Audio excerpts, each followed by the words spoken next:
Comme tu le sais peut-être, j'ai écrit un livre qui s'intitule Je ne suis pas perché, je suis réveillé. Dans ce livre, je parle notamment des mémoires cellulaires, de l'ego, du mental et de l'âme, et de quelques pouvoirs magiques que l'on a. Ce livre, il est écrit d'une manière très simple, vulgarisée, avec beaucoup de légèreté. En tout cas, je crois. Il est écrit comme je parle, c'est-à-dire d'une manière, voilà, c'est très simple. C'est un livre qui se veut spirituel, mais sur un plan très physique, qui peut donc se lire comme une métaphore ou comme une vérité. En tout cas, c'est ce que j'invite. J'invite voilà, chacun à le prendre comme il doit le prendre, que ce soit une métaphore, que ce soit une vérité, qu'importe. Il y a vraiment des outils qui peuvent aider à une meilleure quiétude à notre quotidien, à transcender un petit peu tout ce qui nous fait souffrir, etc. Et donc ce livre comporte plusieurs chapitres, et dans le chapitre des mémoires cellulaires, comme je le disais, qui est expliqué de manière très simple, pour amener à des compréhensions en fonction de chacun, ce livre, il est profond, il y a beaucoup de choses très profondes, mais il se lit aussi en fonction de son niveau de conscience. De toute manière, comme chaque livre, on va le lire et on va interpréter en fonction de nos filtres, de notre propre conscience, de la conscience qu'on a du moment, de l'instant, de là où on en est, et par rapport à ça, on va comprendre certaines choses. Donc, c'est un livre qui se comprend à différents plans de conscience. Et donc, voilà. J'ai vraiment voulu amener quelque chose de simple et de léger, parce que le cheminement personnel, c'est déjà pas simple. Le cheminement spirituel ne l'est encore moins. Et donc, le mix des deux, c'est quand même assez intense. Et je voulais ramener voilà, un peu de légèreté. En tout cas, j'ai essayé dans ce livre d'amener ça vraiment voilà, de façon simplifiée et léger. Et je vais de ce pas te partager et te lire donc le sous-chapitre des mémoires d'enfance. Durant la croissance intra-utérine, le fœtus, l'enfant, l'âme, cristallise ses premières mémoires. Comme nous venons de le voir, l'enfant reçoit avant même sa naissance les mémoires transgénérationnelles. Nous avons tous déjà entendu ou dit c'est de famille, les chiens ne font pas des chats, il a le caractère de sa mère, etc. Comme beaucoup d'expressions que nous prononçons sans jamais nous être véritablement posé la question d'où cela pouvait bien provenir, comme karma, âme sœur, c'est un signe. Lorsque nous éveillons notre conscience, tout cela prend un sens. Le fœtus va également ressentir les énergies de la mère, du père et du monde extérieur, ce qui va créer des mémoires et potentiellement activer des blessures. Cette vérité, qui est la mienne, t'invite à comprendre d'où viennent tes souffrances. Mieux te comprendre, mais également comprendre tes parents, tes enfants et les gens qui t'entourent. Je me répète, mais à mon sens, c'est important et cela fait partie du processus de guérison de comprendre le fonctionnement au-delà de la personne. À travers ta paire de lunettes, tu ne peux pas comprendre ce que l'autre ressent en supposant ce qu'il ressent. Seule l'expression de ses sentiments peut être la vérité, sa vérité. Tu peux comprendre le schéma du comportement humain, comprendre que chacun fait du mieux qu'il peut en fonction de ses bagages et son niveau de conscience, mais en aucun cas juger l'autre, car ton jugement est donné à travers tes bagages, tes blessures, ta perception et ta paire de lunettes à toi.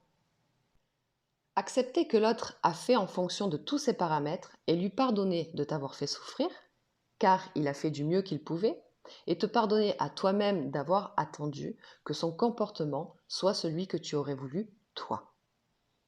Découvrir comment se forment tes blessures permet à ton ego et à ton mental de comprendre, ce qui amène l'acceptation et donc la libération de cette mémoire. Par exemple, on comprend que notre parent, n'ayant pas été soutenu par ses parents pour X ou Y raison, a passé sa vie à travailler dur pour nous offrir le meilleur et nous donner le confort qu'il n'a pas eu, à développer des croyances telles que j'ai dû me débrouiller seul, j'ai travaillé dur, la vie ne fait pas de cadeaux. À travers ces croyances et ces expériences, le parent va nous pousser à faire ce qu'il pense être bon pour nous afin que nous ne vivions pas ce que lui a pu vivre, sachant que pour lui, la vie est dure. Si nous ne validons pas ces croyances et que nous voyons les choses différemment, alors des conflits peuvent s'installer. Cela peut nourrir en nous la blessure de ne pas être aimés pour qui nous sommes et créer des comportements qui nous poussent à faire des choses pour recevoir la reconnaissance malgré un chemin différent emprunté. Le parent ne comprend pas que cette vérité qui est la sienne est bonne pour lui mais ne l'est pas pour nous. Tout comme nous, nous ne comprenons pas qu'il veuille nous donner le posé de ce qu'il a reçu, soit ses blessures. Le parent a le choix de s'éveiller ou pas, il n'y a pas d'âge. Tout comme nous avons le choix. L'autre fait partie du monde extérieur et nous ne pouvons changer celui-ci. La seule personne que nous puissions changer, c'est nous. Nous pouvons décider de nous éveiller et de nous comprendre, nous, pour nous. Accepter que nos blessures d'enfance ont créé l'adulte que nous sommes et que nous pouvons pardonner, nous libérer de la souffrance et des conditionnements qui nous limitent. Sans culpabilité ou rancœur envers soi, nos parents, nos enfants ou toute autre personne. Toutes nos blessures sont liées à l'amour, de soi ou de l'autre. Dans tous les cas, c'est le manque d'amour qui pousse à agir. Nous parlons de blessures, donc de souffrance, donc de besoin d'amour. Un autre livre que j'aime beaucoup et que je vous invite à découvrir est le livre de Gary Chapman, Les 5 langages de l'amour. À croire que 5 est un chiffre que j'aime beaucoup. Gary Chapman nous explique les différents langages de l'amour. Il y a le toucher physique, les paroles valorisantes, les services rendus, les moments de qualité et les cadeaux. À mon sens, nous pouvons ici aussi avoir plusieurs langages. Encore une fois, cela découle du transgénérationnel et de l'enfance. Nous pouvons reproduire exactement le même schéma ou complètement l'inverse. Une personne n'ayant jamais reçu de câlin, toucher physique, n'ayant pas été soutenue, valorisée ou n'ayant jamais entendu je t'aime, parole valorisante, ayant dû tout faire seul, service rendu, ayant eu des parents absents en raison de leur travail par exemple, moment de qualité, et n'ayant reçu aucun présent par manque financier, les cadeaux, ne pourra transmettre ce qu'elle n'a pas reçu. Or, chaque parent aime à sa façon.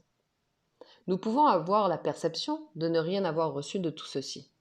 Mais si nous prenons de la hauteur et que nous observons avec justesse le comportement de nos parents, ou du tiers ayant eu notre garde, nous pouvons constater qu'il y a toujours un langage qui nous est transmis. Par exemple, un parent pensant n'avoir rien reçu de tout cela par sa mère, mais ayant reçu en cachette des présents ou de l'argent pour se faire plaisir par son père, aura donc appris le langage des cadeaux. Ainsi, le parent pourrait avoir du mal à dire je t'aime à ses enfants. En revanche, il les couvrira de cadeaux pour témoigner de son amour. Mais l'enfant, lui, aura intégré le langage de l'autre parent, qui dit je t'aime par le toucher physique. De ce fait, l'enfant, ayant intégré le langage du toucher physique, ne comprend pas le langage des cadeaux. Il pense alors que son autre parent ne l'aime pas. Il ne comprend pas son langage. Et une fois adulte, une fois en couple, cet enfant, devenu adulte, ne comprend pas la personne avec qui il partage sa vie, qui, elle, parle en service rendu. Prendre soin de la maison ou de la voiture n'est pas une preuve d'amour pour lui. Le manque d'amour ou d'attention n'est en vérité qu'une perception de chacun due à un langage différent résonnant avec le manque d'amour de soi. Quand nous sommes enfants, nos parents, de par leurs blessures, leurs croyances et leurs conditionnements, ont un certain comportement envers nous. Ce qui vient activer et entretenir nos blessures. Le manque d'informations concernant notre fonctionnement vient accentuer cela. Ne pas savoir que nous prononçons la même chose, je t'aime, mais de manière différente, amène à autant de blessures que de ne pas savoir que chacun agit en fonction de ses blessures. Si depuis ton enfance, tes parents n'ont jamais eu de paroles valorisantes envers toi, ils ont été durs dans leurs propos, qu'ils ne t'ont jamais vraiment fait de câlin, ne t'ont jamais dit je t'aime, et n'ont pas pris le temps de passer des moments simples et de qualité avec toi, ils sont certainement là quand tu as besoin d'un service, et ils ont toujours un cadeau pour toi, ne serait-ce que d'avoir acheté ton dessert préféré pour ta venue. C'est comme ça qu'ils t'ont aimé, qu'ils t'aiment. Les exemples et schémas varient aussi en fonction des époques. Le discours d'un parent qui se comporte avec son enfant d'une manière froide et rigide, en ayant sans cesse des choses à lui reprocher, peut résonner chez l'enfant en « tu n'es pas assez bien », alors que le comportement du parent n'est peut-être que le fruit de l'amour qu'il éprouve à son égard. Il veut le meilleur pour lui. Il veut qu'il réussisse à travers sa propre notion de réussite sans avoir conscience que la réussite est personnelle à chacun. La notion d'amour et la manière d'aimer sont propres à chacun également. Ce comportement, c'est sa façon d'aimer son enfant. Par son vécu, être froid et rigide est la seule bonne attitude à avoir pour donner le meilleur à son enfant et avoir de l'autorité. Se comporter ainsi envers son enfant, c'est lui rendre service pour son avenir. C'est donc l'aimer par le service rendu. À travers notre propre prisme, nos blessures, notre vérité, notre ignorance, nous voyons cela d'une manière différente. Nous voyons ça comme du non-amour. Ce qui nous renvoie à la blessure du rejet, de l'abandon, de l'injustice, de la trahison ou de l'humiliation. Cesse de leur en vouloir sur la façon dont ils ne t'ont pas aimé et regarde la façon dont ils t'aiment, dont ils aiment. Pardonne et accepte. Être dans la rancœur, l'accusation, le jugement ou l'envie de changer l'autre est inutile. Cela engendre pour soi comme pour l'autre de la souffrance. Nous ne pouvons pas changer ou contrôler le monde extérieur, mais nous pouvons contrôler nos réactions face à lui et nous pouvons également changer notre vision vis-à-vis de celui-ci. Comprendre ses comportements ainsi que ceux des autres, sans jugement mais dans l'acceptation de ce qui est, permet une grande libération de la souffrance. À présent, tu peux également comprendre tes enfants, ton couple et toutes les personnes que tu aimes et qui t'aiment. Lorsque nous sommes enfants, nos blessures principales s'activent comme nous l'avons vu dans le chapitre sur les blessures de l'âme. De ces blessures principales vont découler des blessures émotionnelles diverses. Ces blessures vont créer des schémas internes et externes, des discours internes qui vont se répéter face à une blessure émotionnelle activée, le mental, et des comportements externes qui vont se reproduire face à cette même mémoire, l'ego. Ces schémas vont faire partie de la construction de l'adulte que nous sommes. Par exemple, enfant, tu étais régulièrement puni car tes parents estimaient que tu n'étais pas assez sage, alors que tu exprimais simplement l'enfant que tu étais. Tu trouvais ça injuste. Blessure d'injustice activée. De cette blessure découlent les blessures émotionnelles de ne pas être assez bien, de ne jamais faire les choses comme il faut, de ne pas avoir le droit d'être toi, de ne pas être aimé pour qui tu es. Tu vas développer des schémas qui se répètent, des discours internes et des comportements. Tu vas devenir perfectionniste pour faire toujours au mieux par rapport aux attentes de l'autre. Et si ça ne convient pas, tu ressens alors de l'injustice, car tu as tout fait pour que cela convienne. Discours interne de dévalorisation. De toute manière, quoi que je fasse, ce n'est jamais assez bien. Je suis nul. Et dans le comportement externe, tu seras rigide et intolérant envers l'autre, car tu chercheras uniquement la perfection.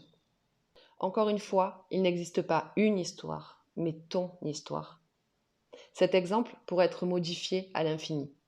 L'idée ici est de comprendre que tout ceci nous a construits pour expérimenter ce que nous avons choisi de venir expérimenter. L'adulte que nous sommes est une construction de l'ego par nos blessures, nos bagages, les croyances et les conditionnements que nous avons reçus. L'ego a créé un adulte perfectionniste dans cet exemple, car enfant, avec notre paire de lunettes, avec nos blessures, nous avons traduit le comportement du parent par le discours interne de ne pas être aimé comme on est et de ne jamais faire assez bien. Or, le parent, lui, ressent: je t'aime comme tu es, je voulais simplement ton bien, de par ce que je croyais être bon, de par l'éducation que j'ai moi-même reçue. Devenir perfectionniste envers soi et envers l'autre, tout comme être rigide et avoir un discours interne dévalorisant, c'est souffrir. C'est être stressé, angoissé, dans le contrôle. Or, ceci n'est pas l'être véritable que nous sommes, l'âme, mais la construction d'un personnage, l'ego, afin d'affronter la vie comme nous la percevons, à travers les blessures que l'enfant a pris comme telles, devenant un discours interne et un comportement externe ancré. Au-delà de nos blessures, il y a les croyances, le conditionnement et l'éducation que nous avons reçus. L'environnement dans lequel nous allons grandir va également nous amener à des schémas de pensée et de comportement. L'amour, le couple, le travail, l'argent, la confiance accordée, le jugement de l'autre. Selon les différents discours que nous avons entendus, cela deviendra nos croyances. Or, elles peuvent être limitantes. Ce n'est pas le sujet du livre, mais prenons l'exemple de la croyance limitante au niveau de l'argent. Il faut travailler dur pour gagner de l'argent, nous amène à avoir cette croyance limitante, alors qu'elle pourrait être: je fais ce que j'aime, je prends plaisir, je reçois de l'argent en prenant plaisir au quotidien, donc facilement. L'idée selon laquelle il faut travailler dur pour gagner sa vie, alors que nous n'avons pas à la gagner ou à la perdre, nous la possédons déjà, nous avons à vivre notre vie, est un discours que j'ai entendu toute ma vie, associé à tout un tas d'autres croyances similaires. Discours auquel j'ai cru pendant longtemps. Je n'avais pas pensé à regarder les choses différemment. Je ne savais même pas que je pouvais les regarder autrement. Puis, lorsque j'ai commencé à déconstruire le personnage que l'ego avait créé, lorsque j'ai déprogrammé le logiciel qu'il y avait inséré, j'y ai mis un tout nouveau programme. Pour reprendre l'exemple donné au sujet de l'argent, j'ai remplacé la croyance «il faut travailler dur pour gagner sa vie» par «je fais ce que j'aime, je prends plaisir, je reçois de l'argent en prenant plaisir au quotidien, donc facilement». Remonter dans son enfance, c'est remonter le fil de nos blessures, de nos croyances, souvent limitantes, et de nos conditionnements pour découvrir nos schémas et nous libérer de ce qui nous empêche d'être véritablement soi, heureux et en paix. Nous délester de ce qui ne nous appartient pas et de ce que notre ego a construit. J'espère que ce passage du livre t'aura plu.